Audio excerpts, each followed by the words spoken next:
हिंदुस्तान, कैसे हैं आप लोग। आज चर्चा करूंगी मैं 19 घरों का।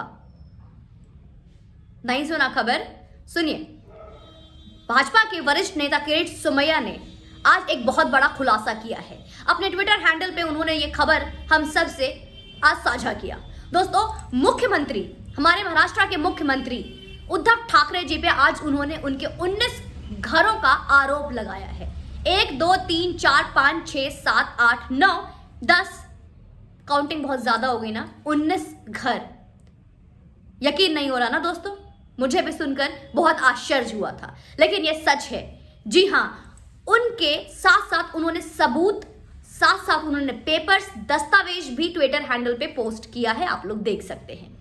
उन्होंने बताया, इनके आरोप के मुताबिक जो खबर मैं आपसे शेयर करने वाली हूं कि शिवसेना विधायक रविंद्र वायकर की पत्नी मनीषा वायकर के साथ हमारे उद्धव ठाकरे जी की पत्नी रश्मि ठाकरे ने मिलकर 2014 में 20 मार्च को, माफी चाहूंगी 21 मार्च 2014 को कोरलाई गांव अलीबाग में 19 घरों का लगभग 20,600 स्क्वायर फीट पूरा एरिया का 19 घर खरीदा था।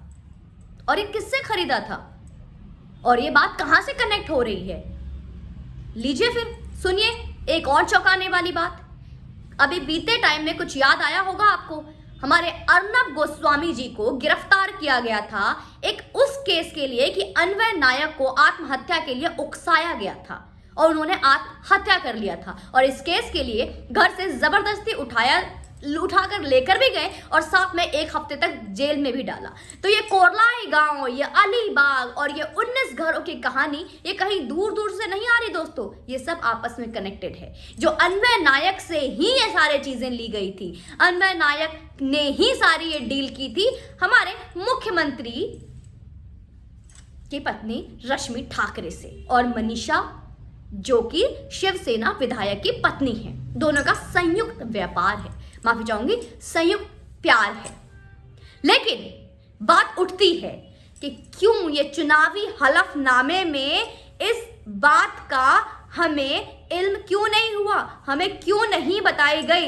आज जो सबसे बड़ा दावा, सबसे बड़ा आरोप आज यही लगता है उद्धव जी को कि जिस महाराष्ट्र में, जिस मुंबई में लोग दम तोड़ देते हैं, गरीब दम तोड़ देता है, रहने को जिसके पास छत नहीं है, ठंड में ठिठुर के, तपती गर्मी में और बारिश के इस मूसलाधार बारिश में जो हमेशा मुंबई में होती रहती है, उसकी वजह से वो दम तोड़ देता है और आपके पास घरों की बौछार है, वो भी वो घर जो आपने हमें कभी बताया ही नहीं, किसी चुनावी हलफनामे में कभी आपने जाहिर भी नहीं की। ये प्रॉपर्टी बेनामी नहीं तो क्या है मुख्यमंत्री उद्धव ठाकरे जी, और आपको बताना पड़ेगा।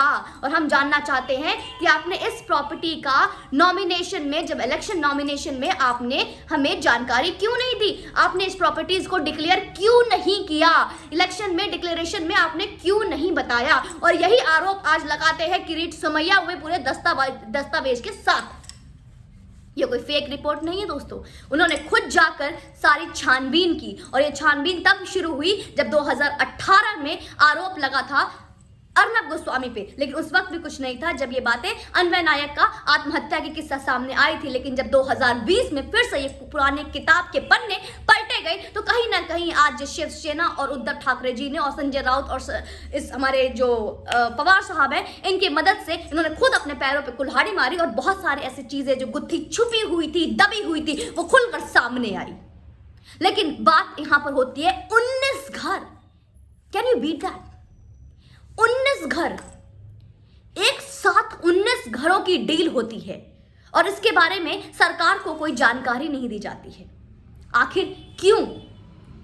वापस से क्या ईडी इस पे पूछताछ करेगी? क्या ये प्रॉपर्टी डिक्लेरेशन इससे पहले हमारे उद्धव ठाकरे जी ने किया था? क्या आज रश्मि देसाई को इस बात को लेकर जेल होनी चाहिए? क्या इस पे कोई बैठक होनी चाहिए, पूछताछ होनी चाहिए? तो दोस्तों, एक तरफ मैंने आपको बताया किस तरीके से रॉबर्ट वाड्रा जी का नया खेल सामने आया है, जिसमें वो कहते हैं कि मैं वापस से सांसद ज्वाइन करूंगा, पॉलिटिक्स ज्वाइन करूंगा, मेरे ऊपर तो आरोप पे आरोप लग रहे हैं। और इधर हमारे मुख्यमंत्री साहब की पत्नी एक अलग ही एक नई कहानी लेके बैठी हैं। क्या हमारे मुख्यमंत्री को इसका पता नहीं था?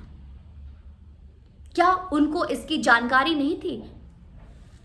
या हमारे मुख्यमंत्री गरीब हैं और उनकी पत्नी रश्मि ठाकरे तो अरबपति हैं? ये क्या है?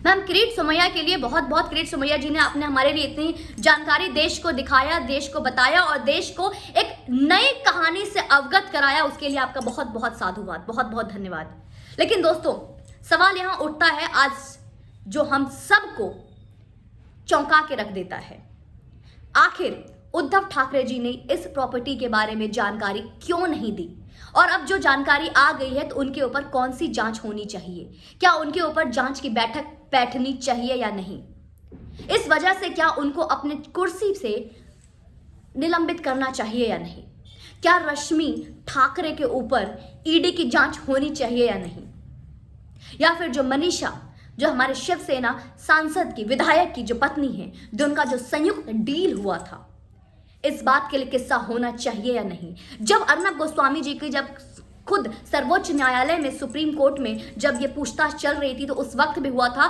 खुद अर्नब गोस्वामी के वकील ने इस बात के लिए रिक्वेस्ट किया था कि अन्वय नायक का किस्सा, अन्वय नायक का केस खुद सीबीआई को सौंप देनी चाहिए।